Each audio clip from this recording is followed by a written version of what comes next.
आपने गलतियां करना शुरू कर दिया। आपने क्या, मैंने, हम सब ने गलतियां करना शुरू कर दिया है। दुकानों के ऊपर भीड़ लगानी शुरू कर दी है। हिल स्टेशंस के ऊपर हम लोगों ने भीड़ लगानी शुरू कर दी है।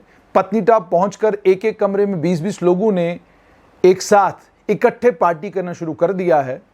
और उसके अलावा मेटाडोरों में जो रश इस कोविड-19 की सेकेंड वेव से पहले देखने को मिलता था, वो दोबारा से वैसे का वैसा हो गया है।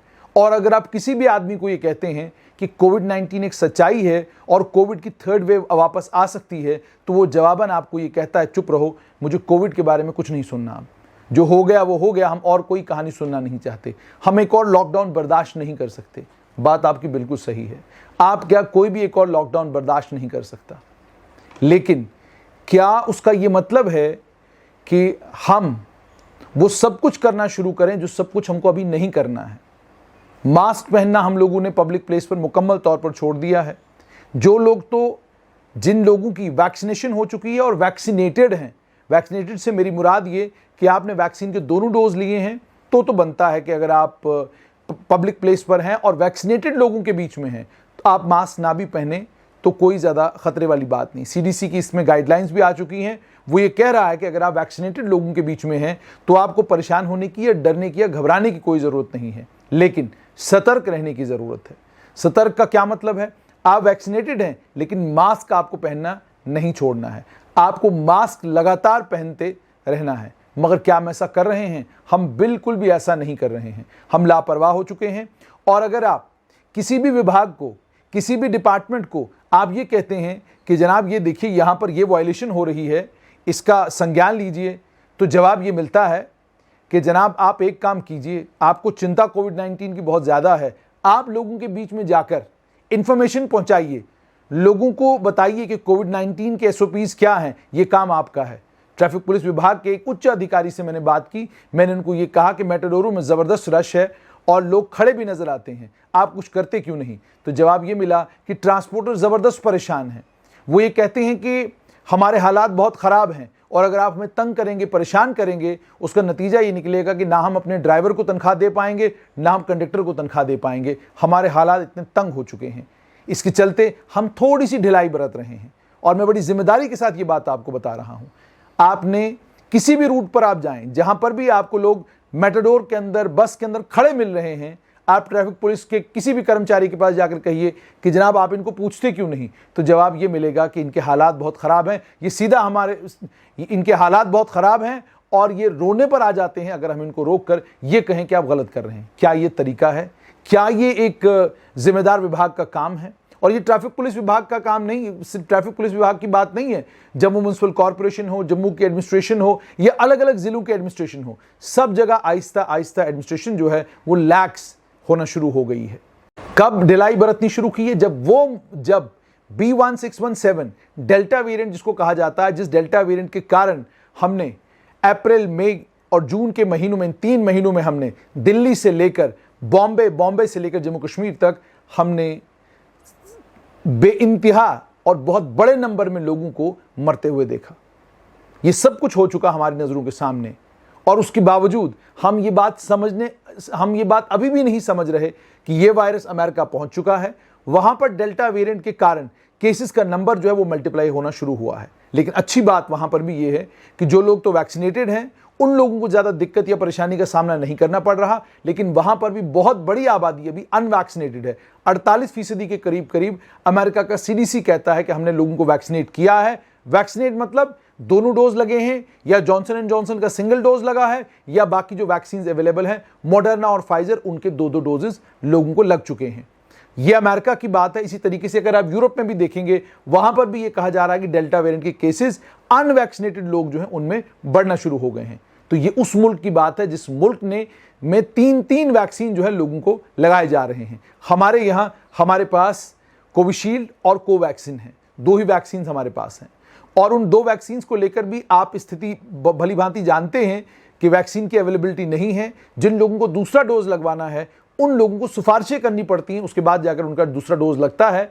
ऑनलाइन जाकर आप अगर डोज की बुकिंग करेंगे, जिस वक्त आप सुबह मोबाइल एप्लीकेशन खोलते हैं या आप वेबसाइट पर जाते हैं, तो जो 2 या 3 साइट्स वहां पर अवेलेबल हैं वो आपको बुक्ड मिलती हैं। यानी आपके पास दूसरी डोज लगवाने के लिए कोई साइट ही नहीं है। और साइटें कहाँ, 10 साइटें थी, 12 साइटें थी, अब सेकेंड डोज की वैक्सीनेशन के लिए साइट्स भी कम हो गई हैं। अब ऑन साइट रजिस्ट्रेशन है, ऑन साइट यानी कि जहां वैक्सीनेशन हो रही वहीं आप जाएंगे, अपने आप को वैक्सीनेट करवाएंगे। इसका मतलब स्थिति अभी भी गंभीर है। इसका मतलब अभी भी बहुत बड़ी तादाद में वो लोग हैं जो वैक्सीनेटेड नहीं हैं, जिनको 2 डोज वैक्सीन के नहीं लगे हैं। तो इस स्थिति में हमें करना क्या है? क्या हम डेल्टा वेरिएंट को दावत दें? जो गलतियां हम करने लगे हैं, जो ढिलाई हम बरतने लगे हैं, उसका नतीजा ये निकलेगा कि एक बार फिर से दुकानें बंद होंगी, एक बार फिर से कारोबार बंद होगा, एक बार फिर से कर्फ्यू लगेगा, एक बार फिर से जिंदगी रुक जाएगी। और जिंदगी जब दोबारा एक बार रुकेगी, फिर हमें उन्हीं सभी व्यवस्थाओं से लड़ना है। बहुत सारे लोग ये कहेंगे कि जी DRDO का हॉस्पिटल जम्मू में बनकर तैयार है, थर्ड वेव की लड़ाई हम लड़ लेंगे। जनाब, सेकेंड वेव में भी सब कुछ तैयार था। जिस बीमारी का कोई इलाज ही नहीं है, उसमें यह बताइए कि डॉक्टर क्या करेंगे, उसमें यह बताइए हॉस्पिटल क्या करेगा।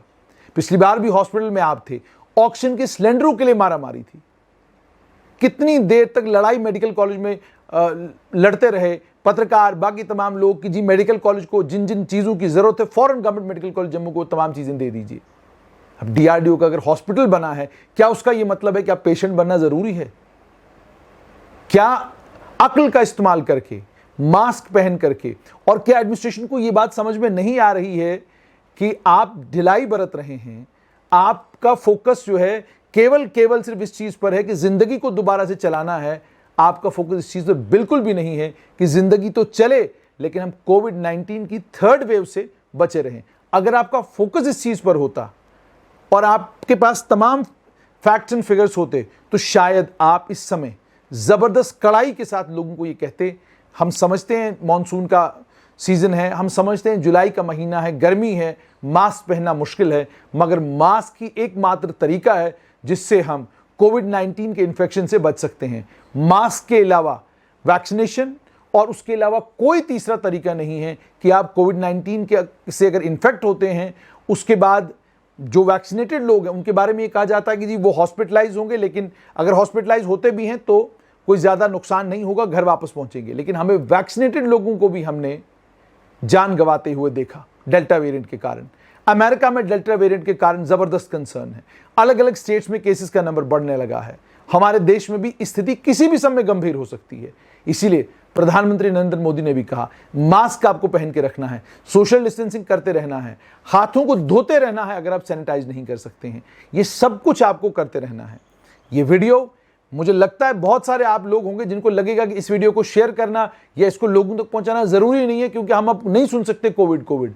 मगर यकीन मानिए, अगर आज आप सुनेंगे और आज जब लोगों को ये बात सुनाएंगे तो कल हमें अस्पताल की जरूरत नहीं पड़ेगी। लेकिन अगर आपने आज सुना नहीं, लोगों को सुनाया नहीं, और व्यवस्था में जो लोग हैं जिन्हें व्यवस्था करने की जिम्मेदारी दी गई है, अगर उन लोगों ने व्यवस्थाएं की नहीं, तो कोविड-19 की तीसरी वेव से हमें कोई नहीं बचा सकता। ऑलरेडी इन्फेक्शियस डिजीज के एक्सपर्ट्स कह रहे हैं कि कोविड-19 की थर्ड वेव भयंकर होने जा रही है। क्या आप उस भयंकर वेव को आने देंगे, यह आपको तय करना है।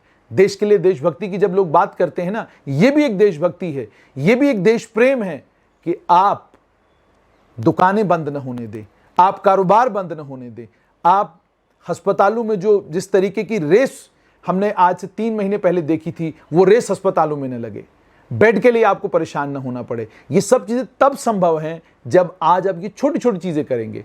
मास्क पहनना, वैक्सीनेशन के लिए एक दूसरे को जागरूक करना, अगर वैक्सीनेशन मिल रही है तो वैक्सीनेट होना, नहीं दूसरी वैक्सीन मिल रही है तो उसके लिए नेता एजिटेट करें। उसके लिए हमारी इतनी राजनीतिक संगठन है, वो कहाँ हैं? क्यों सो जाते हैं ये राजनीतिक संगठन?